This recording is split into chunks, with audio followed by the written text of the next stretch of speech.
Hello, I'm Charlene Stevens, City Administrator for the City of Cottage Grove. Joining me today for Council Update is Councilmember Jen Peterson. Today we're talking about the 2017 legislative agenda. Welcome, Councilmember.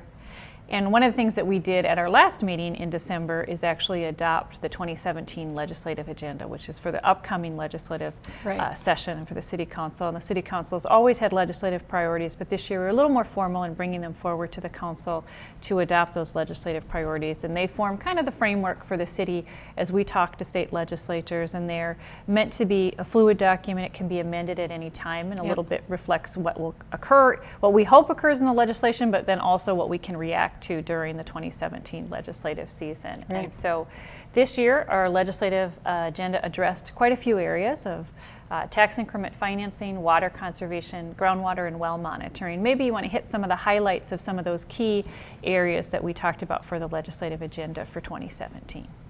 Right. So one of the big things that's been an issue in Cottage Grove for quite a while is related to groundwater and well monitoring. And so the City of Cottage Grove definitely supports water quality monitoring in wells according to the EPA Safe Drinking Water Act.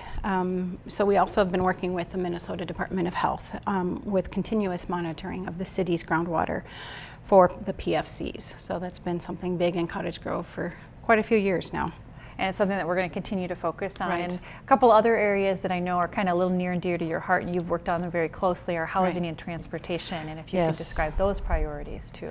So housing has been something that's been really important to me since before I ran for council in 2008. And I'm constantly talking about affordable housing and workforce housing, and housing that's really appropriate for young people just leaving home, needing an apartment, to senior citizens that want to age in place and be able to stay in the community that they love. So that's been something that's really important to me, and that's going to continue forward with the City of Cottage Grove as a legislative agenda item that will be able to make sure we have housing for all.